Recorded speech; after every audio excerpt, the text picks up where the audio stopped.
Sikan.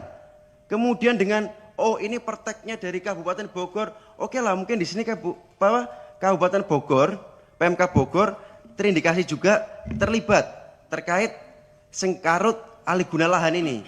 Tetapi PTPN sebagai pemilik HGU perkebunan pengennya gampang.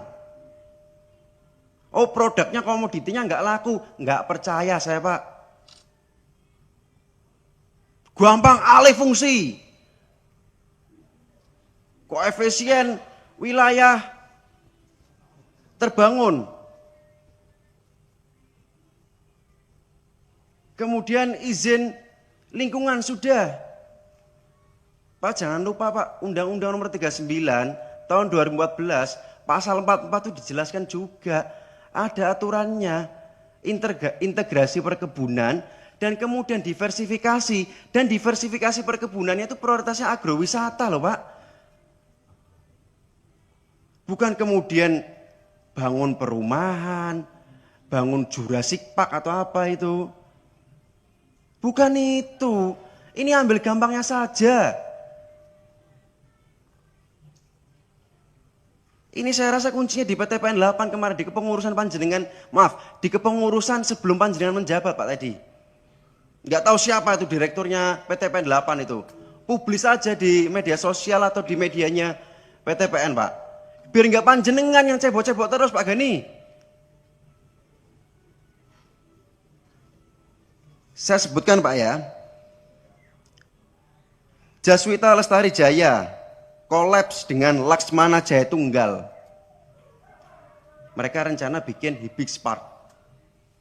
Awalnya itu 15,46 hektar. Disetujui sama PTPN 8 16/9/2022. Dilakukan adendum jadi 21 hektar lebih di tanggal 23 bulan 11 tahun 2023. Perteknya udah tembus, izin lingkungannya Pemkab ini itu udah tembus. Ini kan ambil gampang ya Pak. Kalau bisa ngelola komoditi utamanya, kalau bisa memang meresapi PTPN perkebunan negara, bukan jualan lahan HGU negara, nggak mungkin Pak kepikiran Pak.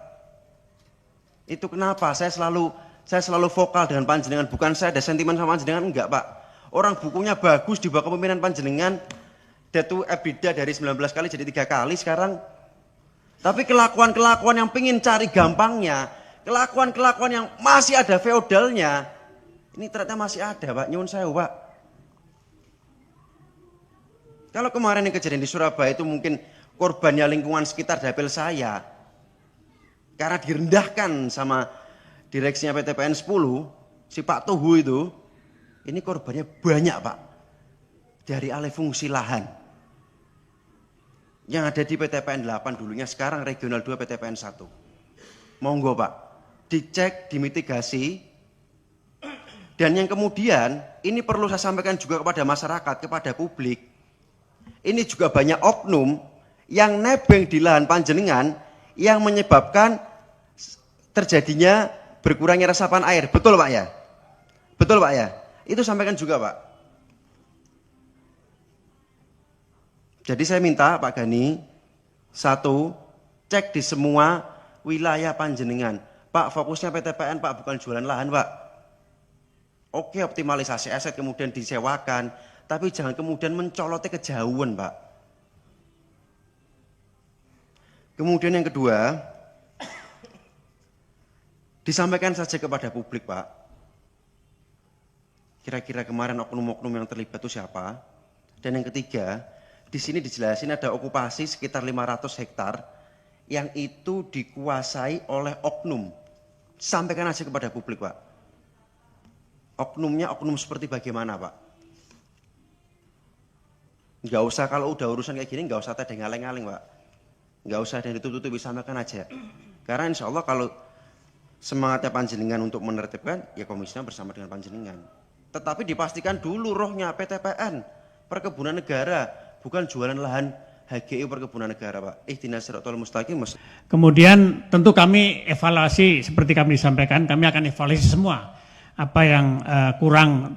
Kalau optimalisasi satu hal, tapi optimalisasi harus tetap menaati aturan-aturan tentang lingkungan. Jadi itu yang akan kami lakukan. Tentu terkait dengan permasalahan sudah terlanjur terjadi yang disampaikan tadi oleh Pak Asep ya. Pak Asep, kami nanti konsultasi ke Bapak, nanti tim saya ke Bapak. Kita akan melakukan gerakan besar-besaran untuk penghijauan, Pak. Ya, Bu Rike pastilah. Bu Rike kan itu kita untuk melakukan penghijauan besar-besaran termasuk rehabilitasi sosial ya untuk masyarakat. Kemudian tentang energi hijau, Pak, kita sebenarnya sudah bekerja sama. Kita melakukan pengembangan seperti untuk penggunaan PLTS, kemudian Bayu dan sebagainya. Kita dalam proses, bahkan untuk di Sumatera Utara limbah kelapa sawit kita sudah jadikan sebagai energi. Dan terakhir mungkin terkait dengan okupasi, Pak, itu ada dua pendekatan kami lakukan. Kami sebenarnya kemarin itu menunggu selesainya pilkada, Pak. Jadi kalau di Sumatera Utara kami sudah punya paten bagaimana menyelesaikan masalah tanpa gaduh. Dan sebenarnya di daerah Megamendung kami lakukan terkait Eiger itu sebenarnya itu juga pendekatan. Itu dulu okupasinya luar biasa tapi diselesaikan dengan cara baik. Cuma kalau di dalam pelaksanaan ada yang melanggar ketentuan tentu kita nggak bisa mentolerir. Maka hal-hal yang terkait konservasi menurut saya nomor satu. Kalau masalah untung dan sebagainya nomor berikutnya. Terakhir yang terkait dengan Pak Nurdin kita akan selesaikan, Pak, sederhana itu yang diasan. Kalau menurut saya kalau untuk kepentingan umum, kalau saya kerjain aja dulu, urusan ini belakangan aja. Mungkin nanti saya akan sampaikan ke tim kita yang di lapangan. Mungkin demikian pimpinan, Bapak Ibu sekalian, sekali lagi terima kasih atas segala masukan dan saya selalu menganggap apa yang disampaikan Komisi 6 selama ini kami jadikan acuan dan itulah yang bisa memperbaiki kinerja PTPN dari waktu ke waktu. Terima kasih. Bila Jadi mungkin lainnya adalah kopi salah satunya mungkin, Pak ya. Baik, Pak, saya ke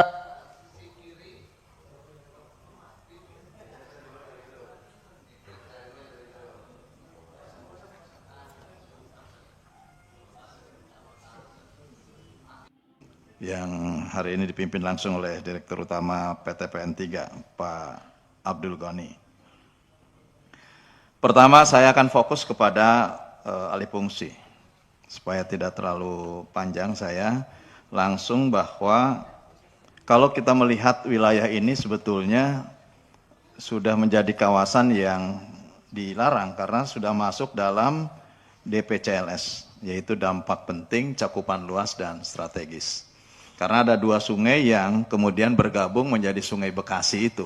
Dari dua hulu sungai yang sebetulnya kalau merujuk kepada keputusan Presiden, ini sudah ada Pak Ghani. Jadi Pak Ghani mau bicara persoalan komoditas apapun di situ, semestinya kawasannya yang terintegrasi di dalam wilayah catchment area dalam keputusan Presiden nomor 114 tahun 1999. Jadi ini udah panjang ini, tolong dicatat Pak Ghani. Ya. Keputusan Presiden nomor 114 tahun 1999. Ini menetapkan bahwa penataan ruang kawasan Bogor, Puncak, Cianjur, Bopunjur, yang mengatur tentang penataan ruang kawasan Bopunjur sebagai kawasan lindung. Termasuk di dalamnya, di situ ada kawasan perhutani, kurang lebih 890 hektar, hanya 20% dari kawasan DPCLS itu, ya, berdampak penting, cakupan luas dan strategis. Kemudian ada KHDPK, ini 129 hektar, 3%. Cagar alam Telaga Warna, 132 hektar. Perkebunan, ini termasuk irisan perkebunan dengan PTPN, ada 897 hektar.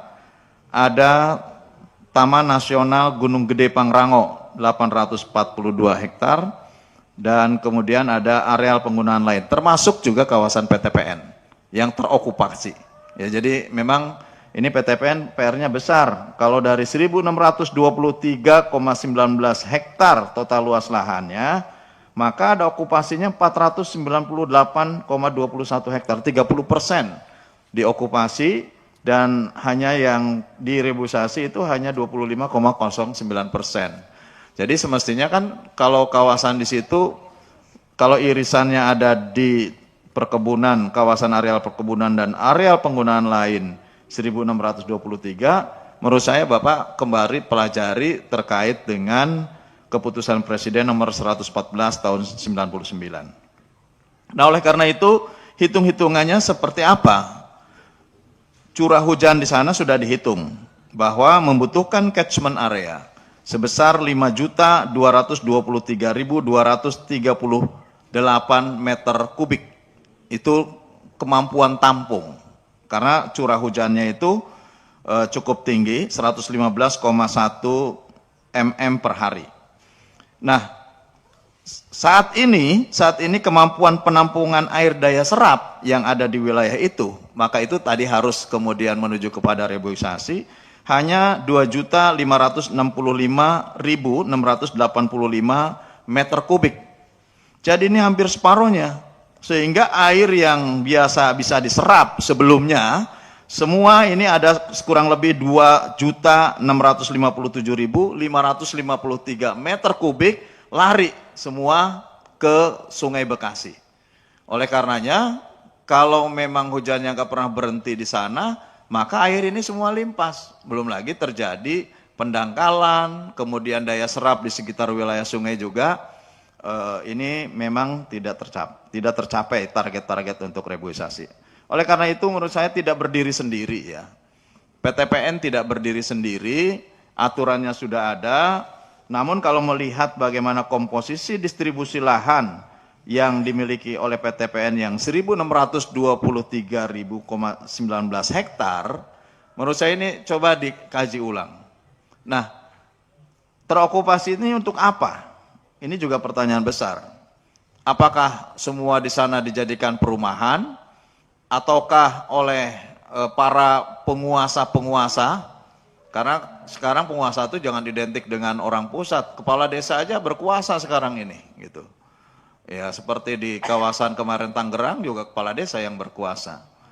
Nah oleh karena itu menurut saya coba dievaluasi nih. Untuk apa saja yang 498,21 hektar ini. Itu kan yang ini. Kemudian bagaimana dengan yang mitra B2B? Ini juga cukup tinggi 18%, 306,14. Kemudian tanaman teh sesungguhnya masih bisa menyerap gitu ya. Karena ini secara alamiah menurut saya memiliki sejarah panjang. Kemudian agrowisata juga ini pembukaan lahan juga agrowisata. Pasos pasum. Kenapa ini ada pasos pasum di sana? Padahal perkebunan saya kira ya kalau memang di situ adalah areal DPCLS yang sudah diatur oleh keputusan Presiden sebagai kawasan yang dimoratorium untuk tanaman lain kecuali untuk tanaman reboisasi, serapan air, menurut saya ya semestinya tidak gitu. Nah kemudian ada areal marginal. Areal marginal ini mungkin lerengnya sangat terjal, ya, lerengnya sangat terjal, sehingga menurut saya juga dengan cara apa lereng ini juga bisa menyerap air. Ada emplacement, ini juga menurut saya kecil sekali, ya, cuman 11 hektar ini kecil sekali. Tapi yang di atas ini loh, yang komposisinya besar termasuk yang diokupasi. Ini coba nanti mohon laporannya apa saja okupasi ini Pak.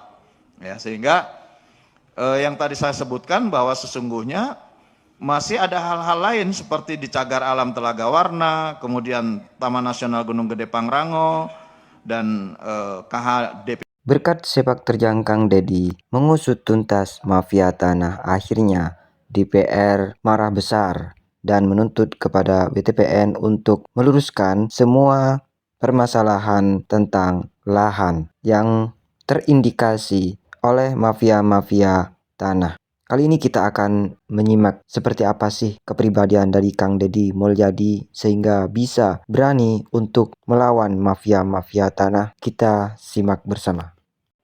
Ketika adab lebih tinggi dari ilmu, itulah rangkaian kata yang dapat admin sampaikan untuk menggambarkan sosok seorang Deddy Mulyadi. Namun pertanyaannya, mengapa sosok seperti ini justru begitu dibenci oleh para Habib FPI imigran Yaman? Apa yang membuat mereka merasa terancam oleh keberadaan seorang Deddy Mulyadi? Apakah karena beliau lebih dekat dengan rakyat? Ataukah karena keberaniannya menegakkan kebenaran tanpa takut menghadapi siapapun? Atau Habib-Habib ini ada misi tertentu di Nusantara? Dan lebih dari itu, mengapa sosok seperti ini justru ditinggalkan oleh wanita yang pernah bersumpah setia kepadanya? Deddy Mulyadi atau lebih dikenal dengan sebutan KDM, atau orang Sunda menyebutnya Bapak Aing. Dia adalah figur pemimpin yang benar-benar hadir di tengah rakyatnya. Ia bukan pejabat yang hanya duduk di balik meja, bukan pula pemimpin yang hanya pintar berbicara di podium. Memerintah hanya melalui WA, datang hanya membawa seplastik pisang goreng, datang hanya di atas motor, lalu ngoceh ngalor ngidul. Tidak. Kang Deddy adalah pemimpin sejati yang turun langsung ke lapangan, yang mendengarkan keluhan rakyat, yang tak segan mengotori tangannya demi membantu mereka yang membutuhkan. Ia bukan sekadar politisi, ia adalah pengasuh rakyatnya. Ia merawat mereka seperti anak sendiri. Sahabat dapat melihat atau bahkan merasakan sendiri bagaimana saat beliau berhadapan dengan rakyat. Ya, beliau sangat kasar, tapi lihatlah, ketegasannya bukan sesuatu yang menakutkan, melainkan justru sesuatu yang dirindukan rakyat. Sebuah pertanyaan untuk sahabat Puja Sumatera, apakah kalian setuju jika beliau menjadi calon Presiden Indonesia 2029? Tulis ya atau tidak di kolom komentar. Kang Deddy Mulyadi memang bagaikan magnet bagi rakyat. Setiap kata-katanya mengandung suri tauladan yang nyata. Setiap kalimatnya bukan sekadar retorika kosong, tetapi petuah yang hidup di tengah masyarakat. Ketika ia berbicara, mungkin terdengar kasar bagi sebagian orang yang belum mengenalnya. Namun anehnya, justru sikap itulah yang semakin membuat rakyat menyukainya. Mengapa demikian? Karena rakyat tahu, ada ketulusan di balik kata-kata itu. Beda dengan kelompok-kelompok tertentu yang juga berbicara kasar, tapi justru penuh dengan kebencian. Mereka berbicara dengan kemarahan yang tidak menyejukkan, melainkan justru membakar hati, menanamkan kebencian, menyulut perpecahan. Tapi lihatlah Kang Deddy, saat ia berbicara kepada rakyat, meskipun terkadang terdengar keras, mengapa justru hati rakyat berbunga-bunga? Mengapa justru rakyat merasa tenang, merasa terlindungi? Saya puasa dulu tidak ada pasti, saya subuh-subuh tidak makan. Ya kan? Karena apa? Karena anaknya 9. Selalu saya tidak mau makan. Kenapa? Karena saya nggak mau jatah kakak saya sakit. Jadi saya selalu punya alasan ketika Ded makan sahur, saya nggak alasan. Nggak masih tidur ngantuk. Sesungguhnya apa? Saya ngehanggirin kakak-kakak saya yang 9, yang 8. Akhirnya apa? Karena ibu saya sayang banget sama saya. Pasti saya diutamakan. Dikenal nggak Pak Deddy? Sangat dekat, sangat erat, selalu dekat sama rakyat, selalu jadi pelayan rakyat, pembela rakyat, selalu di tengah-tengah rakyat, mengatasi kesulitan rakyat. Sejarah tidak bisa berbohong. Banyak orang menganggap bahwa Kang Deddy adalah titisan Prabu Siliwangi. Benar atau tidaknya, tentu itu bukan urusan kita. Namun yang jelas sebutan itu adalah bentuk cinta dan penghormatan rakyat kepadanya. Ternyata jika kita melihat perjalanan hidupnya, Kang Deddy bukanlah seseorang yang lahir dari keluarga kaya raya. Tidak ada emas, tidak ada warisan berlimpah. Perjuangan hidupnya tidaklah manis. Sejak kecil ia sudah ditempa oleh kerasnya kehidupan. Ia tidak hidup manja seperti anak-anak sekarang. Ia tidak tumbuh dalam kemewahan. Sejak kecil ia sudah berjuang sendiri. Berjualan layang-layang, berjualan makanan, beternak domba, semua ia lakukan demi bertahan hidup. Ia tahu betul bagaimana rasanya berjuang dari nol. Maka ketika ia akhirnya menjadi pejabat, ia tidak lupa daratan. Ia tahu bagaimana penderitaan rakyat karena ia pernah ada di posisi itu. Maka ia tidak menggunakan jabatannya untuk menindas rakyat, bukan untuk memeras rakyat, bukan untuk memperkaya diri sendiri. Tidak. Ia menggunakan jabatannya untuk menolong rakyat. Ia membuktikan bahwa seorang pemimpin sejati adalah mereka yang hadir di tengah rakyat, bukan hanya duduk di kursi kekuasaan. Dari pajak kendaraan bermotor. Dari pajak kendaraan 5 triliun, dari balik nama kendaraan 3 triliun. Berarti kita 8 triliun. Ya. Anggaran jalannya? Anggaran jalannya nggak nyampe 1 triliun. 900. Harus konsisten. 100% harus balik. Silakan mikir. Nggak bisa. Kan harus konsisten antara diucapkan yang dilaksanakan. Siap. Sekarang pajak, jadi Provinsi Jawa Barat itu kalau masih ada jalan yang jelek, nggak logis. Karena pendapatan kendaraannya saja 8 triliun. Kalau pendapatannya dibalikin ke jalan, Pak nggak usah 5 tahun Pak, setahun jalan provinsi selesai Pak. Sikap seperti ini, pemimpin seperti ini sekarang sangatlah langka. Kang Deddy adalah contoh nyata bahwa kepemimpinan sejati bukan tentang kekuasaan, melainkan tentang pengabdian. Sikap yang ditunjukkan Kang Deddy adalah sikap asli orang Nusantara, bukan sikap penjajah. Tapi lihatlah para pejabat korup saat ini. Mereka mewarisi sikap siapa? Mereka bukan mewarisi jiwa leluhur bangsa ini. Mereka bukan mewarisi semangat para pejuang. Mereka justru mewarisi watak penjajah Belanda. Menindas rakyat sendiri, memeras rakyat sendiri, mengkhianati bangsa sendiri, membuat kebijakan yang menyengsarakan rakyat. Sementara Kang Deddy, ia adalah pengecualian. Dan lihatlah para Habib-Habib di Nusantara, mereka sok paling Indonesia, padahal mereka bukan dari bagian dari Indonesia. Mereka hanya menunjukkan kemewahan hidup di media sosial, ndawir di podium cuman memamerkan kesaktian leluhur fiktif di Yaman. Berbeda dengan Kang Deddy, dia menunjukkan kepada rakyat adanya kekayaan budaya dan tradisi Nusantara yang penuh filosofi, meskipun dianggap syirik oleh para imigran ini. Sebagai orang Sunda ya, yang orang Jawa juga sama, yang ngerti ajaran leluhur dia akan nangis. Karena bagi orang Sunda dan orang Jawa, gunung itu sesuatu yang sakral. Gunung itu sesuatu yang dihormati karena dia adalah sumber dari kehidupan. Dari gunung itu lahirlah air. Dari mata air lahirlah kehidupan. Ada danau, ada sawah. Kemudian itu lahir jadi kehidupan manusia. Makanya lambang orang Sunda dan orang Jawa itu sama. Lambang ritualitasnya itu tumpeng. Tumpeng itu mancit ke atas. Mata ke atas, satu itu tunggal ya, bahasa itu. Kemudian ke bawahnya banyak makanan. Dari titik yang satu di gunung itu melahirkan bagaimana proses ekologi yang melahirkan produksi. Kang Deddy adalah seorang pemimpin yang tidak menjadikan jabatan sebagai alat untuk menindas, melainkan sebagai alat untuk melayani. Sungguh, rakyat Indonesia butuh lebih banyak pemimpin seperti Kang Deddy. Deddy, apakah berkantor di sini atau nanti seperti Saya global? berkantor di seluruh alam Jawa Barat, udah. Di seluruh alam Jawa Seluruh Barat. berkantor. Jadi nggak ada kantor. Bumi Jawa Barat itu tempat kantor saya. Nggak ada kantor pastinya gubernur di sini. Alah, enggak. Saya mana ada di meja saya tulisan gubernur, saya nggak mau. Nggak ada. Terlalu formal. Saya muter aja kerjanya. Kan hari ini coba, ngapain hari ini harus ada kantor saya ngantor? Kenapa? Nanda tangan sudah digital kok. Ngapain? Loh, ini sekdanya pinter, para asistennya pinter, para kepalanya pinter. Kan enak saya perintah hari ini, begini ya perintah hari ini. Dalam waktu 10 menit sudah keluar suratnya. Pak, surat sudah keluar edar. Sehari saya bisa 5-7 bikin surat edaran. Di mobil. Oke, saya baca, oke, jalan. Prinsip dasarnya ini. Ini teknologi sudah maju, masih ribut ngurusin kan.